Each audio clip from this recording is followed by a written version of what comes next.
how's everyone doing today? Thank you for clicking on my video. I thought I'd do a video since I haven't done one in ages.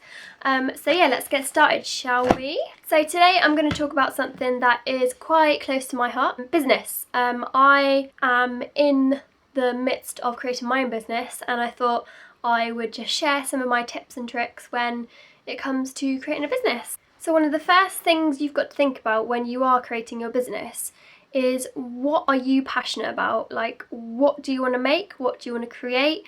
Are you into drawing? Are you into painting? Are you into making jewellery or making things out of wood? So yeah, you've got to basically define what you are good at. For me, I've been knitting and crocheting for quite a long time, and I got to a point where I thought, hey, I want to make a business out of this. And I decided to put my stuff on Etsy and see how far I got there. But it is really hard, I'm not gonna lie. Like, making a business out of your own personal creations is not easy. There's no reason why you can't have a full-time job and come home in the evenings and focus on your own business. So like, if you're really good at woodwork, then you could like make like little furniture, or you could make anything you want. You could make jewellery. There's loads and loads of things that you could do. Like, I always love drawing and design, so I always really like following other people on like Instagram and like Twitter and stuff, and like seeing what they're doing. You can also go on Pinterest as well if you need inspiration, because that's like a really good place to like find like motivation for like colours or like design, or like products or styles. So yeah, I really like Pinterest. Gets your creative juices running. So after you've defined what your business is, maybe you could like start a book and like write things down and just like ask yourself, like, what is my business about? After you've done that, the next step really is branding. So you can either, if you're like a really creative person, you can either do this on your own, or you can find someone. If you're at uni or you're a student, you can find like a friend or something that does like graphic design or like illustrate. So if you're not so creative, you can find someone to help you with the branding. I actually created all my branding on my own. It is hard work because you've got to have like a creative eye, and I'm sure if you're creating your own product, then there's no issues with creating the brand. As it, stands for the product, you know what your business is all about. So it's really important to pick the right colours and to go with like the correct colour scheme, and to make sure it goes through all of the design and it links to the product. So say if you're making a product for younger people and your products are like mostly like pink or blue or like any colours, the branding's got to like match. So make sure the business cards have got some pink on it, and the website, everything basically, so you've got consistency throughout the brand, because that way the customers will know it's your brand and they will find you easily, and they'll come back for more if they like it, if it's like stylish and modern. One thing I will say is that simplicity is definitely the way to go with branding. Like, don't overcomplicate it. Make sure that it's like really like simple. The customer knows who it is and what you do. With the first second they've looked, they know exactly who you are, what you make. That's it. That's all they need to know.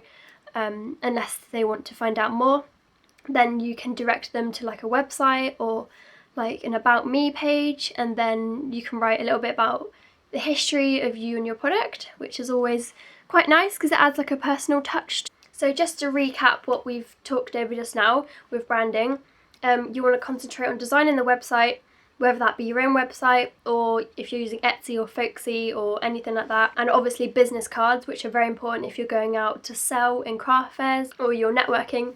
Something I didn't mention is product packaging. This might not apply to everyone, but it's obviously more important as you grow, if you're going to be selling a lot of your items to a company or to clients. So the third thing I'm going to talk about in this video is the most exciting part, which is actually creating your products and experimenting and selling. So obviously you can be as creative or experimental as you want when you're creating your products. For example, with my knitting, I've done everything from hot water bottle cases and slippers to phone cases, hats, scarves, arm warmers, leg warmers. I've done loads of different things, and I think it's really good to get a big range of products to start with. Obviously it depends on who your target audience is and who you're aiming at. Also depends on what kind of materials you're using, because obviously if you're using like wood or something that's quite costly, you're not going to be able to create a lot of things. So you might want to just choose 3 things, say 3 objects, 3 items that you're happy with. For my thing, it would be like a scarf, a hat and a phone case, and then you would go and sell them to your friends and family, or you just ask for feedback really, because market research is one of the most important things you can do for your business,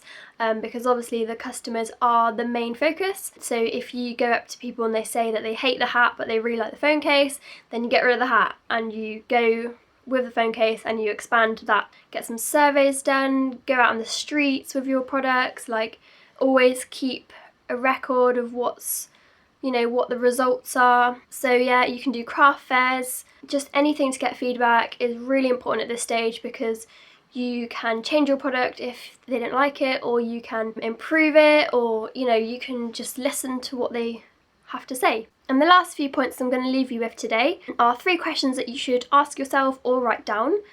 So these questions are: what is my story? So what is my story behind this product? These days products are more about selling a lifestyle rather than the actual product. Obviously the actual product is important, but people like the lifestyle behind the product. What's your unique selling point? So what makes your product stand out from the rest? And then the last one is: who is my main target audience? So it's really important to get that one really defined, because you don't want to be aiming at everyone.